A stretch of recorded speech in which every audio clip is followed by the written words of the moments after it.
Company వారు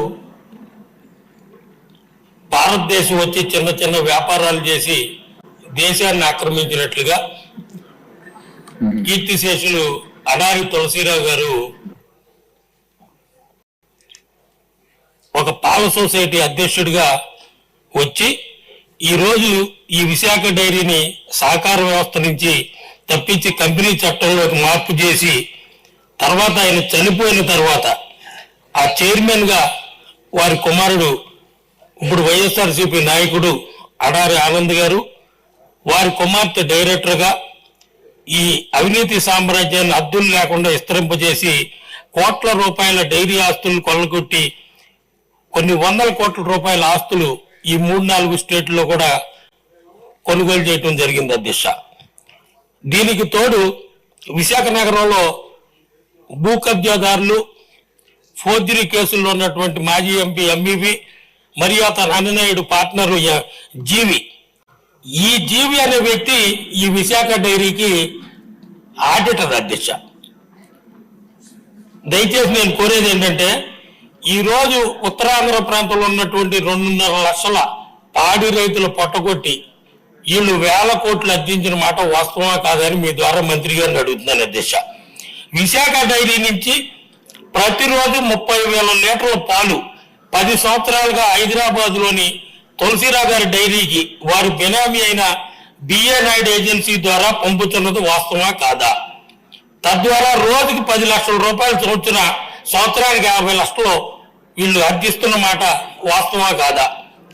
Visakha dairy పాల సేకరణ కొరకు పాల సరఫరాకి నొగిస్తున్న 100కు పైగా వాహనాలను టెండర్లు పిలవకుండానే ఒక్కొక్క వాహనంపై 50,000 రూపాయల లాభం వచ్చేటట్టు రేటు నిర్ణయించి సంవత్సరానికి 10 కోట్ల రూపాయలు దొంగ సొమ్ము సంపాదిస్తున్న మాట వాస్తవమా కాదా? ఈ బినామీ బిఏ నాయుడు పేరుతో అభయ ఆంజనేయ ఏజెన్సీ ద్వారా డైరీలో రోజువారీ కూలీగా పనిచేస్తున్న కార్మికులకి రోజు 490 రూపాయలు వేతనం రాసి 300 రూపాయలు వాళ్ళకి చెల్లించి రోజుకి 2 లక్షల రూపాయలు అక్రమంగా దోచుకుంటున్నది వాస్తవమా కాదా? ఇకపోతే కార్మికులు కూడా చాలా మందికి అన్యాయం జరుగుతుంది అధ్యక్ష. కేవలం వారి అనునాయులకు ఆ పార్టీ వారికే జీతాలు పెంచి మిగతా కార్మికులకి జీతాలు పెంచిన పరిస్థితి ఉంది అధ్యక్ష.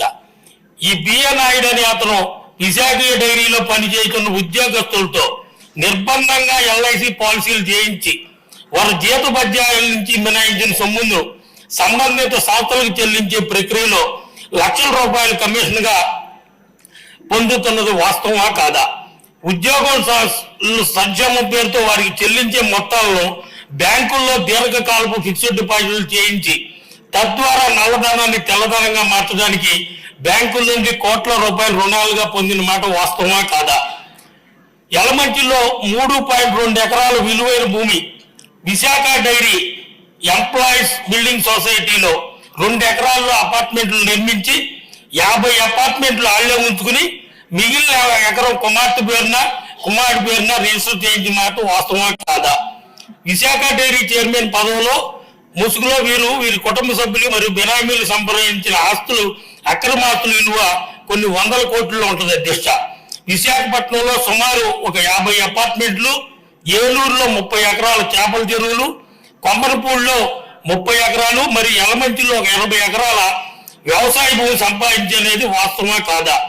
ఇవే కాకుండా హైదరాబాదు, బెంగళూరు, చెన్నై, ఊటీ మరియు విశాఖపట్నం నగరాల్లో ఒక్కొక్కటి 5 కోట్లు విలువ చేసే విలాసవంతమైన భవనాలు వీరికి ఉన్నాయి అధ్యక్ష. ఇందాక పెద్దలు పల్లా శ్రీనివాస్ గారు చెప్పినట్లు ఈ శీలానగర్ లో కృషి హాస్పిటల్ స్థాపించి హైదరాబాద్ కిమ్ హాస్పిటల్కి ఇచ్చి వీరు చేసిన అది మరో కుంభకోణం అధ్యక్ష. అంతేకాకుండా లంకెలపాలెంలో ఎండోమెంట్స్ భూమి అప్పటి అసిస్టెంట్ కమిషనర్ శాంతి గారు ఉన్న సమయంలో 5 కోట్ల royal ice cream factory endowments land లో నిర్మించి అది ఈ ఫ్యాక్టరీ నెలకు 10 లక్షలు అద్దె చెల్లించి 2 కోట్ల అడ్వాన్స్ విశాఖ డైరీ ద్వారా చేస్తున్నారు అధ్యక్ష.